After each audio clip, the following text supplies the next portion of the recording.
A gente precisa deixar claro que a urna eletrônica existe há 24 anos, elas são auditáveis, passam sempre por esses testes públicos de segurança e nunca houve, sempre se investigou e nunca se encontrou uma evidência, uma prova de fraude. É o que o doutor Justo falou. Segundo a Vice-Procuradoria-Geral Eleitoral e o Tribunal Superior Eleitoral, não foi, por exemplo, em 2018, circularam várias teorias da conspiração na internet, nas redes sociais.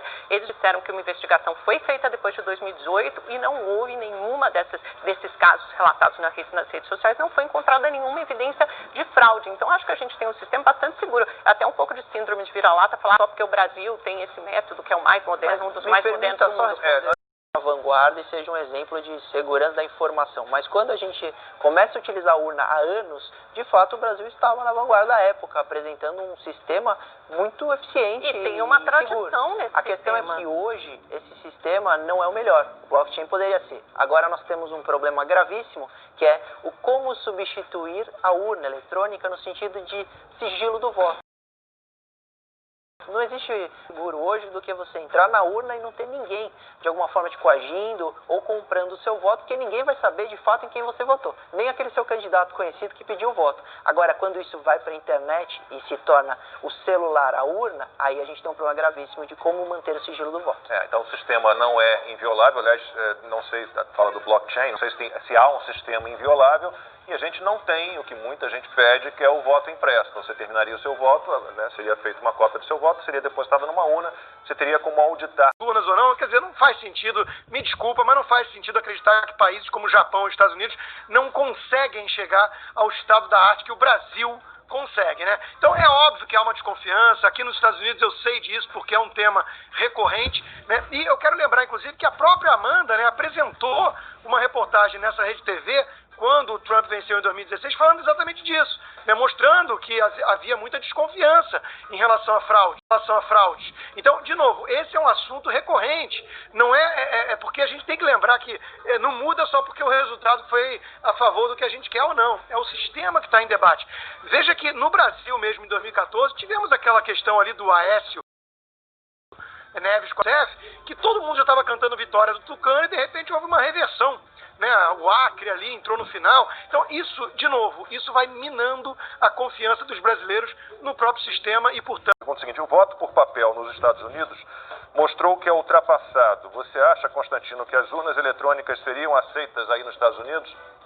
Não, já está tendo muito debate em relação a essa Dominion, que é uma empresa que tem ligação com a outra lá, né, da Venezuela. E isso tudo gera muita desconfiança aqui nos Estados Unidos e com toda razão. Veja, o que está faltando talvez nesse debate todo é lembrarmos que o fator humano é primordial, né? Por mais que a gente tenha camadas e camadas de tecnologia, no final das contas o que pode fazer a diferença é alguém que vai ter ali um poder para determinar alguma coisa ou não. Tem a questão dos mesários que foi bem colocada para fiscalizar se você é você. Tem a questão dos partidos. Veja que tem denúncias e as denúncias republicanas, né, elas são muito robustas, né? O próprio Rudolph Giuliani, ex-prefeito de Nova York, é um advogado respeitado, ele deu ali inúmeros indícios, né? E veja que essa questão do voto todo por correio é suspeita, votos que foram feitos depois do horário e sem bater ali a assinatura, a identificação, né? E Partido Republicano, representante do Partido Republicano, sem acesso para fiscalizar isso, né? Isso é muito grave. Isso aconteceu, então existem vários indícios. Eu acho muito curioso, né, que esses que estão falando, não, bola pra frente, chega, o Trump não quer aceitar a derrota, são os mesmos que ficaram durante 4 anos martelando e batendo na tecla de conluio russo. Houve uma mega investigação, não deu em nada. Eu repito, basta pegar as mensagens, as reportagens daquela época. Vários jornalistas, vários canais de imprensa mostrando ali suspeitas e diziam que o Trump não era um presidente legítimo. Ficaram 4 anos martelando nisso. São os mesmos que hoje falam, não, esquece isso, bola pra frente. E enquanto que tem muitos indícios de fraude e as pessoas estão questionando, falando, vem cá, vamos averiguar, vamos melhorar inclusive o sistema para frente, para gerar mais confiança do eleitor. Então é muito difícil entender essa postura. Isso para mim joga muito mais lenha na fogueira da desconfiança do que essas frases, né, de gente que tem conflito conflito de interesse, falavam de fraude e conluio russo lá atrás, sem nenhuma evidência, falando que agora isso é teoria da conspiração, isso é paranoia. Não, não é. Existem vários indícios. Isso precisa ser apurado. O Tucker Carlson, na Fox News, o canal de maior audiência nos Estados Unidos, entrevistou um especialista ontem à noite e ele dizia que o Google, isso é outro assunto que eu queria trazer para o Franklin e tudo mais, as Big Techs, o Google teria manipulado pelo menos 6 milhões de votos na cabeça dele. Como? Durante 4 dias ficaram lembrando de votar só para o perfil mais democrata, mais progressista, e não fazia a mesma coisa para um perfil mais conservador e republicano. Isso é um escândalo. Nós temos também que trazer à tona esse debate sobre as Big Techs e o viés evidente que elas têm a favor dos democratas. O principal fabricante de urnas eletrônicas dos Estados Unidos anunciou que mudou de opinião sobre a segurança eleitoral. Agora, a empresa pede que o governo torne obrigatório que todas as máquinas emitam comprovante de voto em papel. Veja na reportagem de Luciana Camargo. A Election Systems and Software disse que não venderá mais equipamentos que não emitam o voto em papel.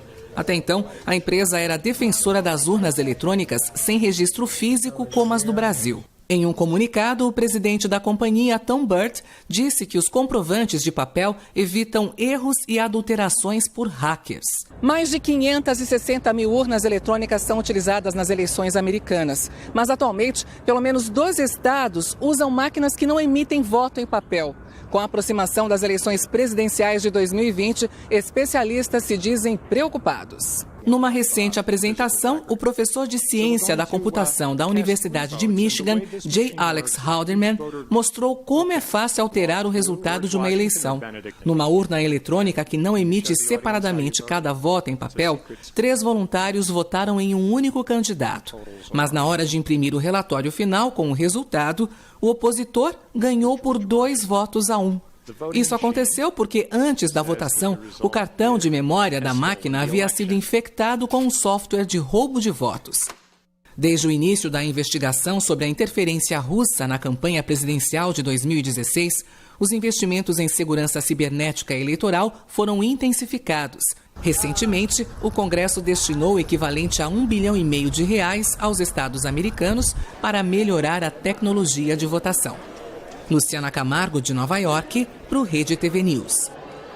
Aqui no Brasil, o TSE precisa implantar essa cópia em papel. A todo momento a gente vê computadores tidos como os mais seguros do mundo são invadidos por hackers.